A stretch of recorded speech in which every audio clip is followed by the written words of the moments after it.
¿Qué tal, estudiantes? En esta oportunidad les vengo a presentar el video correspondiente a la guía número 4 de Historia, nivel 3 para séptimo y octavo básico. Soy su profesor Daniel Morales y comenzamos con los siguientes contenidos. ¿De qué vamos a hablar? Vamos a retomar el video anterior desde el punto de las leyes para los hombres.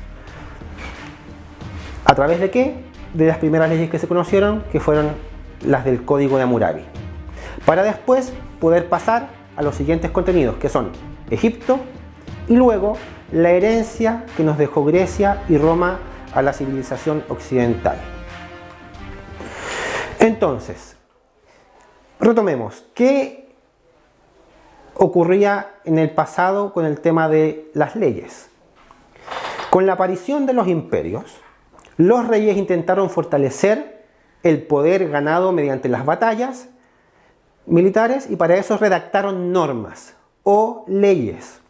Una de las primeras leyes que se conoció fue la ley del Código del Rey Hammurabi en el 1728 a.C. En esa ley figura, en ese código, figura la ley del talión.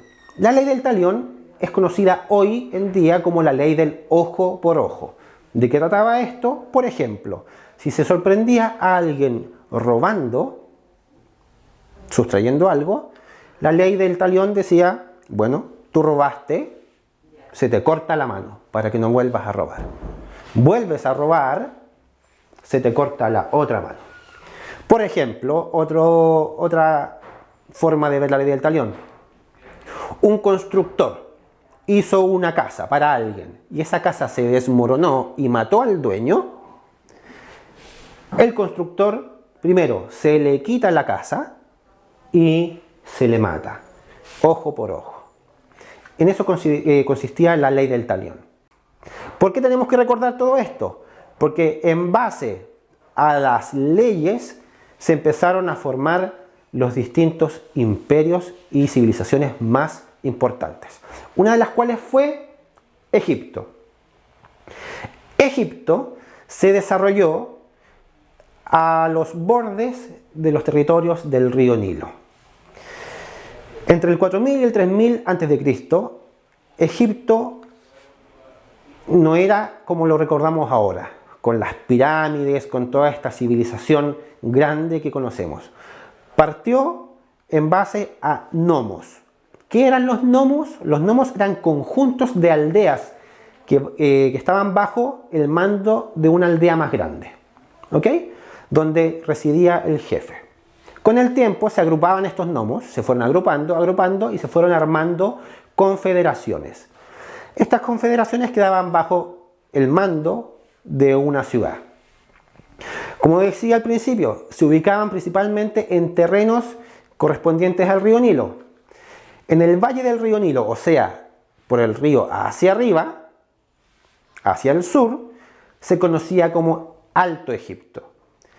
Y del río Nilo hacia abajo, hacia la desembocadura, hacia el norte, estaba el Bajo Egipto. Ahí se empezaron a armar y a ubicar las confederaciones. Estas confederaciones se asignaron o se colocaron bajo la protección de dioses. ¿Cuáles fueron los principales dioses en ese momento del inicio de la civilización egipcia? En el sur, Set, y en el norte el dios Horus. Con el tiempo, cada nomo, cada aldea, tenía un dios particular, siendo los más antiguos Horus, Osiris y Neit.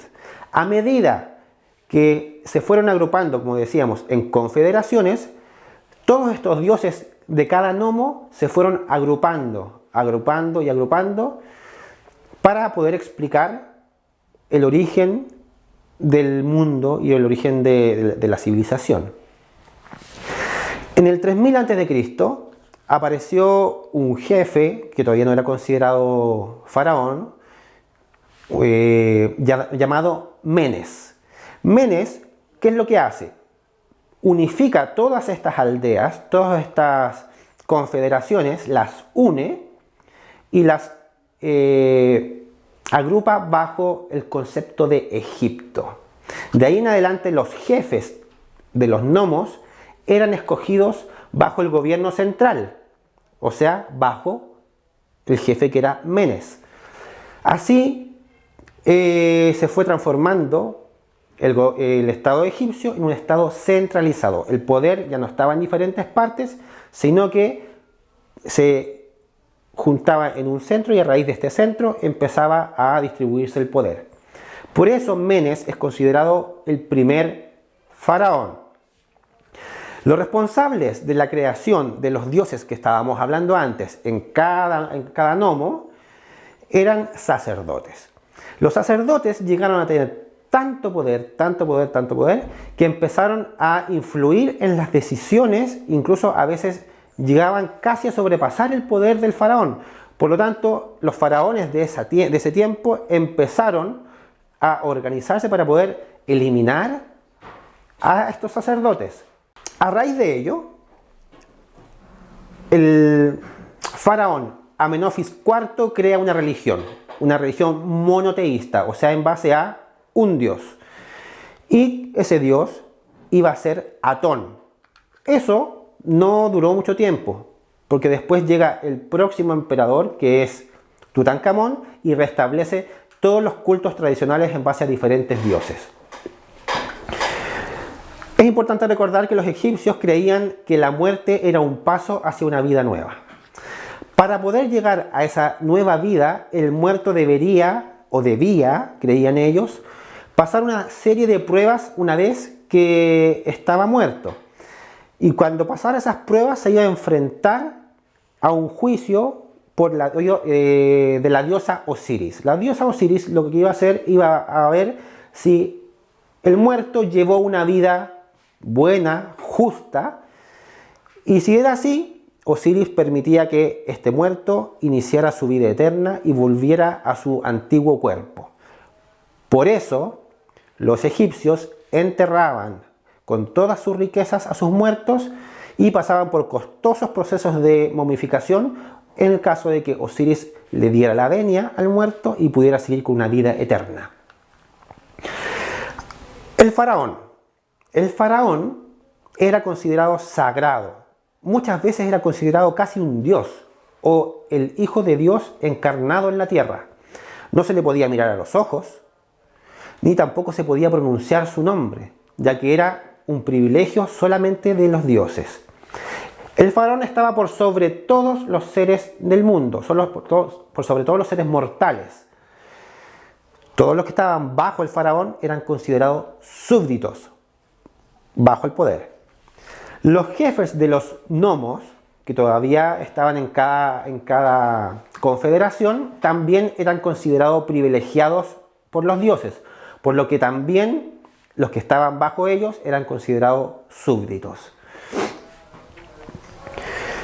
Pasamos a otra civilización importante, los griegos. Los griegos eran una potencia cultural, política y social que se ubicaba en la península balcánica, en la isla del Mar Egeo y también en la costa de Asia Menor.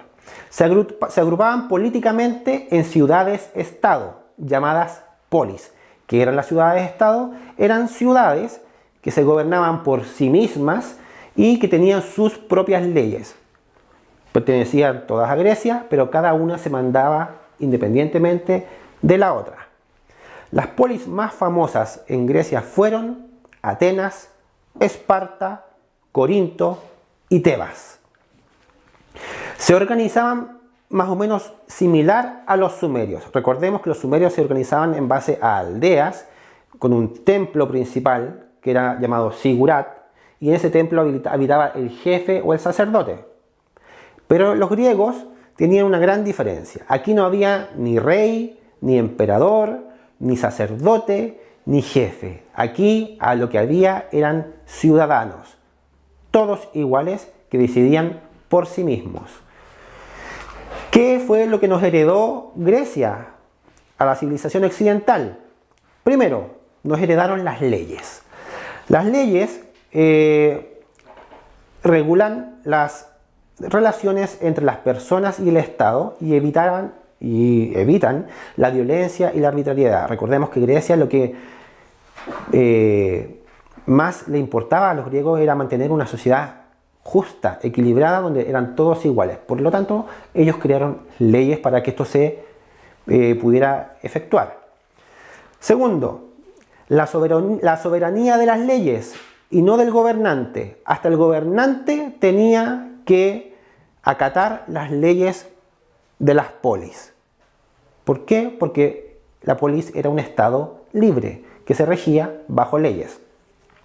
Como decía recién, el ideal era que todos los ciudadanos se sometan bajo la ley para que existiera la concordia y la justicia. Los ciudadanos deberían y debían conocer las leyes. Para eso, las nuevas leyes se publicaban en lugares donde todos las pudieran ver. ¿Qué otra cosa importante en base a las leyes? Existían obligaciones y al mismo tiempo derechos de los individuos, de los ciudadanos, en relación a la comunidad. Habían procedimientos para los litigios entre particulares, lo que se conoce hoy en día como juicios. Existían sanciones penales y sanciones civiles, la cárcel. Y también había castigo por crímenes en contra del Estado. Todo eso estaba estipulado en las leyes griegas. Todo eso fue pasando a lo largo de los años hasta llegar a la civilización occidental. Hoy día también tenemos leyes. ¿Qué otra cosa nos heredaron los griegos? La democracia. La democracia es un ideal político que nació en Atenas, basado en una vida en común, en la que el ciudadano participaba en una vida pública. Lo contrario del ciudadano comprometido era conocido en Grecia como el idiotes. ¿Quién era el idiotes? Era una persona que solo se preocupaba de sus asuntos particulares y no contribuía a la comunidad. Generalmente era una persona de escasa formación. ¿Ok? Los principios de los griegos eran simples: libertad, libertad de expresión e igualdad ante la ley. En base a eso existían ciudadanos libres en las polis. Algunos de los órganos políticos de las polis fueron los consejos, que eran formados por 500 miembros que elegía la misma gente, de ahí la democracia. Ellos estudiaban las leyes, los proyectos de ley y vigilaban a los magistrados. Las magistraturas formaban la administración del Estado y eran también elegidos por la gente anualmente. Y existían los órganos judiciales, que eran tribunales de justicia civil y tribunales de justicia criminal. Todo lo que acabamos de nombrar está aún presente en una u otra medida en la civilización de hoy en día, gracias a los griegos. Ahora, hubo otra civilización muy grande que fue la civilización de Roma, que también nos heredó cosas muy importantes. La historia de Roma es muy larga y con muchos detalles. Solamente en la antigüedad duró aproximadamente 1200 años, sin contar que Roma hasta el día de hoy continúa como ciudad del país itálico. Durante este extenso periodo de 1200 años, Roma atravesó por diferentes formas de gobierno. Monarquías, repúblicas e imperios. En la imagen les podemos mostrar aquí una línea de tiempo con las diferentes etapas de gobierno que tuvo Roma. ¿Qué cosas importantes nos heredaron los romanos a nosotros? Principalmente, y el más destacable, el idioma. Nuestra lengua, nuestro idioma, el español, viene de los romanos, viene del latín. El latín, recordemos, es la lengua, es el idioma de los romanos.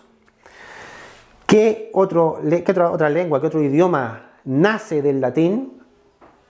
Bueno, como dijimos recién, el español, el portugués, el francés, el mismo italiano y el rumano.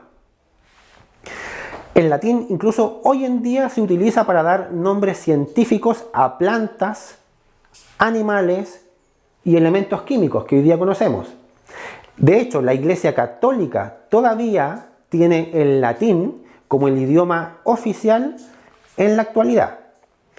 ¿Qué otra cosa nos heredaron los romanos? La moda. La moda hasta el día de hoy es importante, pero ¿dónde empezó a nacer? En Roma. Los trajes de la época romana eran generalmente togas para los hombres y túnicas para las mujeres. Algunas corrientes modernas de la moda de hoy en día se basan en los modelos de ropa de los romanos. Otra cosa que nos heredaron los romanos, muy importante y que se utiliza hasta el día de hoy, fue el alfabeto y los números.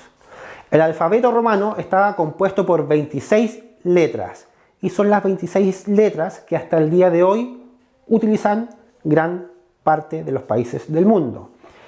Incluso países que no tienen raíz o que no vienen desde el latín utilizan estas 26 letras del alfabeto. Por ejemplo, Alemania. Los números romanos principalmente son utilizados hoy en día para referirnos a los siglos. Todavía se ocupan. Otra cosa que nos heredaron los romanos fue el derecho. Lo que hablábamos hace un poquito rato de los griegos, las leyes, los romanos lo pulieron y lo desarrollaron mucho más. Las leyes romanas fueron la base del desarrollo de las leyes de los países modernos. Los romanos distinguían el derecho político, que regula las relaciones entre el Estado y los ciudadanos, el derecho privado, que regula las relaciones entre los ciudadanos, y el derecho internacional, que regula las relaciones entre diferentes países. Eso hasta el día de hoy ocurre. Nos heredaron también lo que tiene que ver con arquitectura y urbanismo. Templos, anfiteatros, teatros, arcos de triunfo, acueductos, varios monumentos, muchos de los cuales todavía existen, lo fueron heredados por los romanos. De hecho, varias técnicas arquitectónicas y de ingeniería desarrolladas al día de hoy fueron creadas por los romanos para construir, por ejemplo, casas, iglesias. La organización de las ciudades.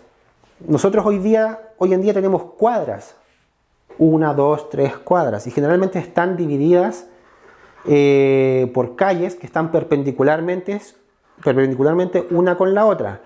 Esa disposición o organización de las ciudades fue creada por los romanos. Trazados de calles rectas en un diseño geométrico y que comunicaban con la ciudad y al mismo tiempo orientaban el sentido de la construcción de los suministros de agua y de saneamiento. Nos heredaron las artes, la escultura, la pintura. Todavía hoy existen pinturas y esculturas romanas que se caracterizaban principalmente por el realismo. De hecho, hay una parte de la historia que fue el Renacimiento, que nace en base a diferentes corrientes romanas y muchas más que existen hoy en día en algunos museos pertenecen desde la época romana. La política también fue heredada de los romanos.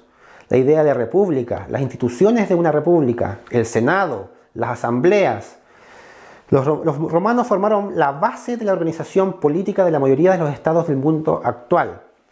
Lo que estábamos hablando recién, términos como república, dictadura, senado, plebiscito, cónsul, magistrado. Por ejemplo, las cámaras de senado, de diputados, todo eso fue de origen romano. La religión. Los romanos contribuyeron enormemente a la religión y principalmente al cristianismo. El cristianismo desempeñó un papel muy importante en la historia. Y fueron los romanos quienes emplearon y crearon los cimientos de lo que hoy se conoce como cristianismo, y gran parte, de hecho, de la Biblia fue escrita en el periodo romano.